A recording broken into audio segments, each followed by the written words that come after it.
tenía 22 millones de miembros en el mundo, como tenemos hoy, y sin embargo enfrentaba constantes problemas que atentaban contra la unidad. Imagina entonces hoy, con la iglesia esparcida por 208 países del mundo, predicando el evangelio en más de 700 idiomas y dialectos, con tantas culturas y diferentes grupos raciales. Claro que conservar la Iglesia unida pues se ha transformado en un desafío extraordinario. Tenemos puntos de vista diferentes, perspectivas variadas para observar la vida, tradiciones que recibimos de nuestros antepasados. Y al conocer a Jesús y aceptar el Evangelio, esas diferencias no desaparecen en un instante. Mejor diría, no es saludable que desaparezcan esas diferencias. Las diferencias en realidad nos hacen bien y nos ayudan a desarrollar la capacidad de entendernos y de crecer juntos. Sin embargo, la unidad de la iglesia no significa uniformidad, pero podemos ser una iglesia unida, a comenzar por nuestro cuerpo doctrinal, que nos ha llevado años construir y en torno del cual debemos permanecer siempre unidos. Esta semana veremos algunos de esos puntos doctrinales. El primero es el tema de la salvación en Cristo. Antes de seguir adelante, debemos decir que la Iglesia Adventista nació en el contexto de una profecía, mejor dicho, de dos profecías, Daniel 8:14 y Apocalipsis 14:6 y 7. Voy a leer este último texto. Luego vi otro ángel, el cual volaba en medio del cielo, tenía el evangelio eterno para predicarlo a los habitantes de la tierra, es decir, a toda nación, raza, lengua y pueblo. Ese ángel decía con fuerte voz: teman a Dios y denle gloria, porque la hora de su juicio ha llegado. Adoren al que hizo el cielo y la tierra, el mar y los manantiales de agua.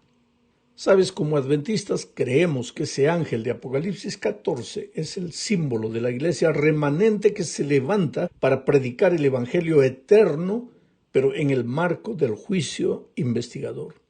El evangelio no es un descubrimiento del Nuevo Testamento, el evangelio es eterno y consiste en la buena noticia de que aunque el pecado nos había separado de Dios, Jesús vino a este mundo a pagar el precio de nuestros pecados y a reconciliarnos con el Padre. Ese proceso de reconciliación, nosotros le llamamos a ese proceso expiación. O sea, Jesús ocupa nuestro lugar en la cruz del Calvario.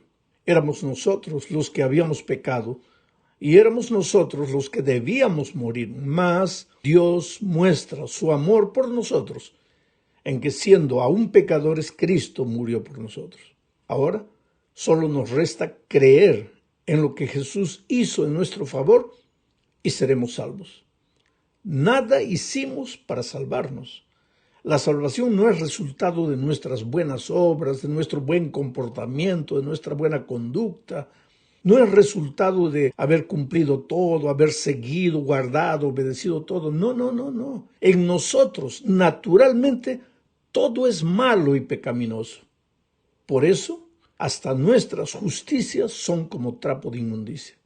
No dice nuestros pecados, Isaías dice nuestras justicias son como trapo de inmundicia. Esta es una doctrina clave de la Iglesia Adventista, la doctrina de la salvación solamente en Cristo.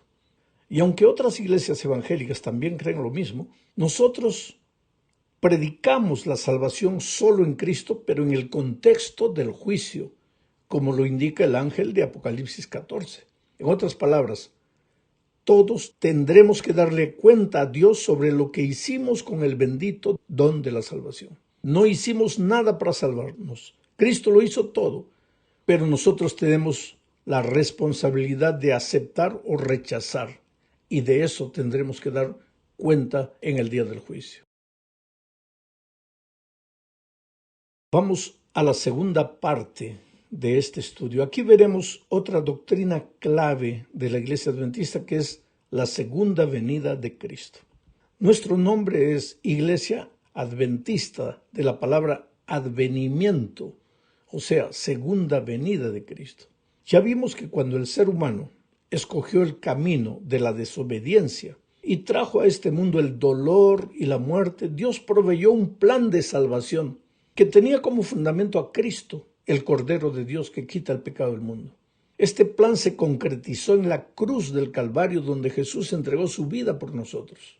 Ahora todos los que creemos estamos salvos en Cristo. Pero todavía continuamos viviendo en un mundo de dolor y de muerte. Todavía peregrinamos en el desierto de esta vida y pues nos enfermamos de cáncer, sufrimos accidentes, hay violencia, traición, muerte. Estamos salvos, pero continuamos en este mundo de dolor. Y el regreso de Jesús es el punto final a la historia del pecado. Con la venida de Cristo no quedará ni raíz ni rama del pecado, y el mal no se levantará por segunda vez. Por lo tanto, la vuelta de Cristo es el clímax de las expectativas humanas, la esperanza suprema, el fin de este mundo deteriorado por el mal y el establecimiento del reino eterno de Cristo. Tal vez por eso, a lo largo de la historia, los hombres han preguntado constantemente: ¿cuándo, Señor? ¿Cuándo vendrás? Y Pedro responde en la segunda epístola de Pedro, capítulo 3, versículos 9 y 10, de la siguiente manera: el Señor no retarda su promesa, según algunos la tienen por tardanza, sino que es paciente para con nosotros, no queriendo que ninguno perezca, sino que todos procedan al arrepentimiento. Pero el día del Señor vendrá como ladrón en la noche, en el cual los cielos pasarán con gran estruendo y los elementos ardiendo serán deshechos y la tierra y las obras que en ella hay serán quemadas. Querido, en este texto de Pedro encontramos algunos pensamientos interesantes. El primero es nuestro concepto humano del tiempo. Nosotros creemos que Jesús está tardando demasiado porque desde la expectativa de vida de 100 años que tenemos, pues 1000 años es mucho tiempo. Pero Dios ve el tiempo de otra manera. Mire lo que dicen los versículos 3, 4 y 8 del mismo capítulo 3 de Segunda de Pedro. Sabiendo primero esto, que en los postreros días vendrán burladores andando según sus propias concupiscencias y diciendo: ¿dónde está la promesa de su advenimiento? Porque desde el día en que los padres durmieron, todas las cosas permanecen así como desde el principio de la creación. Pero, oh amados, no ignoréis esto, que para el Señor un día es como 1000 años y 1000 años como un día.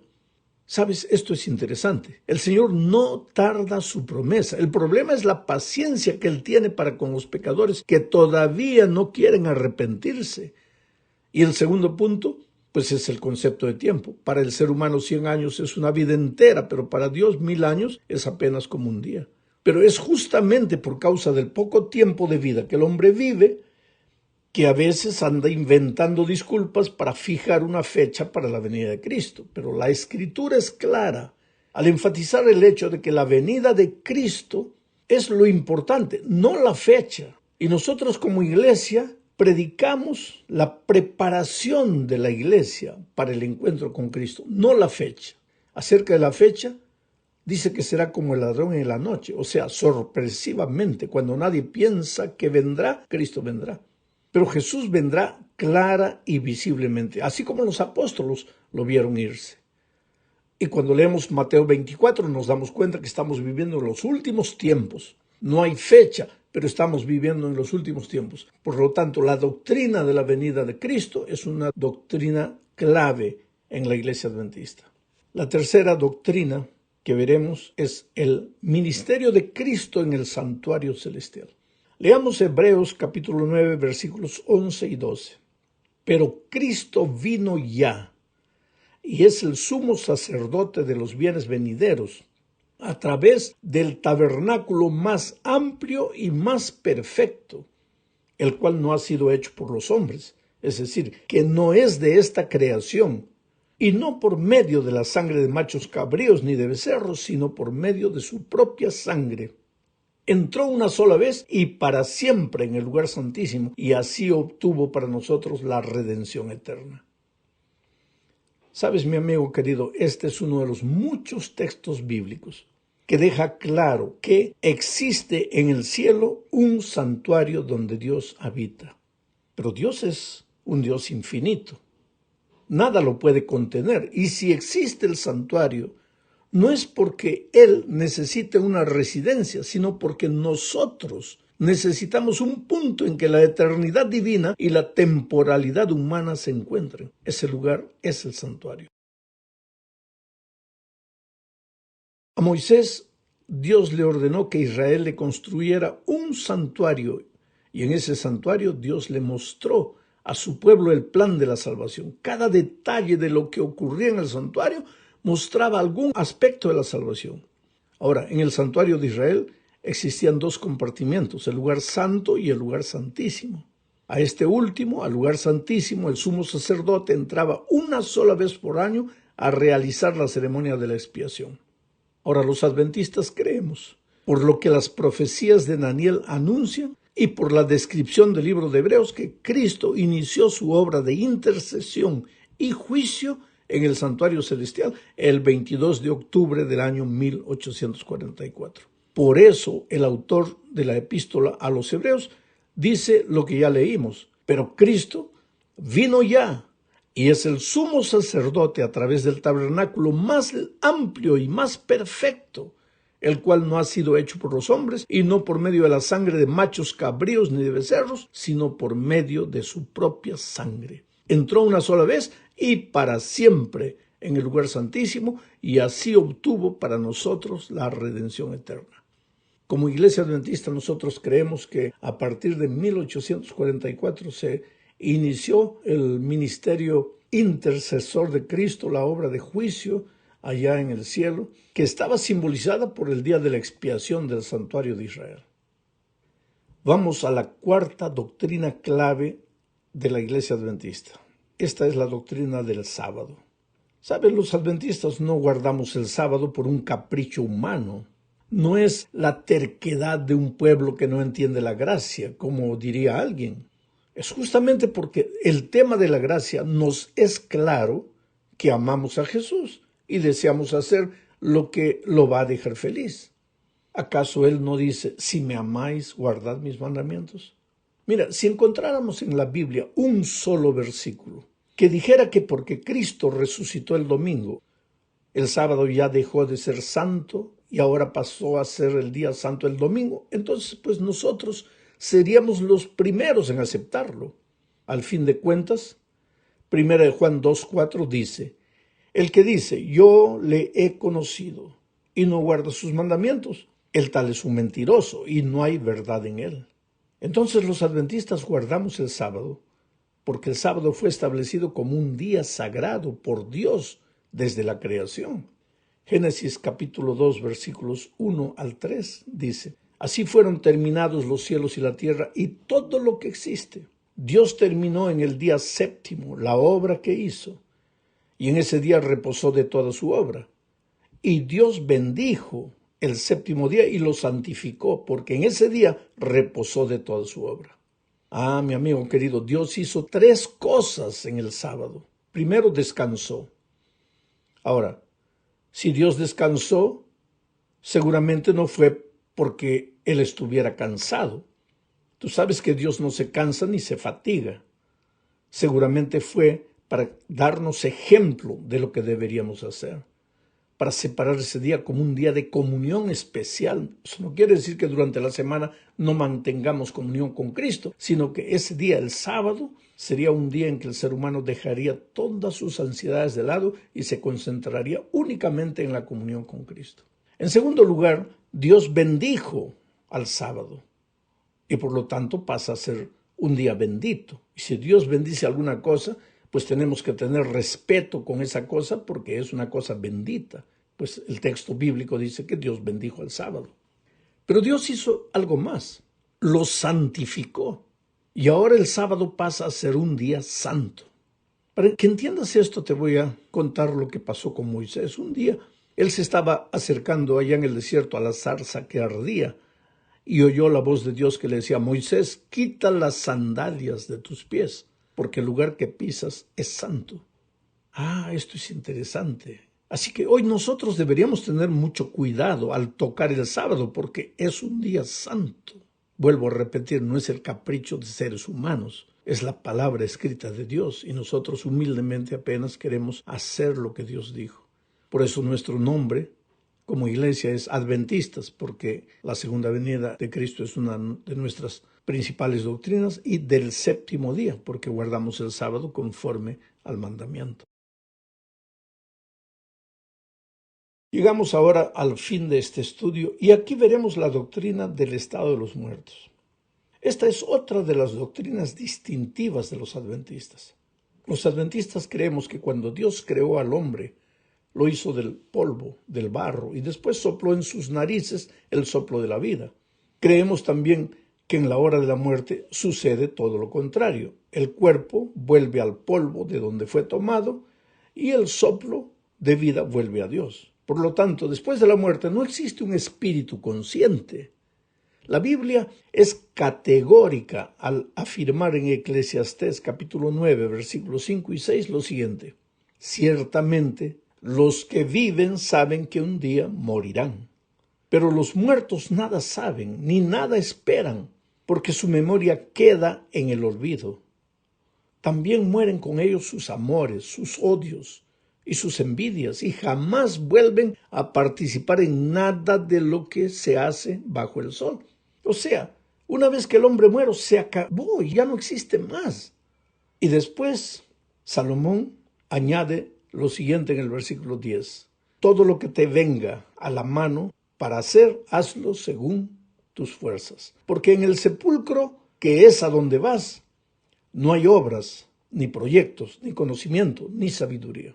Por esto, creemos también que solo Dios es inmortal, y que la idea de que el ser humano es inmortal fue inventada por Lucifer en el jardín del Edén, cuando se acercó a Adán y Eva disfrazado de serpiente y lanzó la famosa frase: no moriréis. Desde ese día al ser humano le ha encantado la idea de no morir.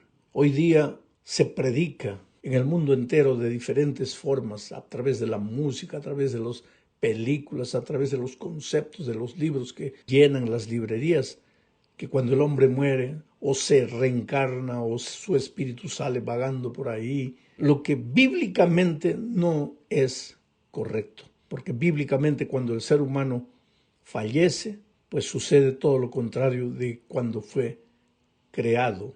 El soplo vuelve a Dios, el polvo va al cementerio, el cuerpo. Un tiempo después, unos años después, abres eso y encuentras solo polvo de donde el hombre fue tomado. Por lo tanto, estas 5 son doctrinas claves de la Iglesia Adventista, en torno de las cuales el pueblo mundial, la Iglesia Adventista mundial, vive unido.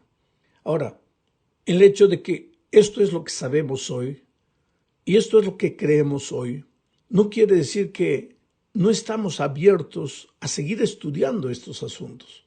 Yo personalmente, como ministro de Dios, estudio, analizo cada doctrina. Yo no soy adventista porque mi madre era.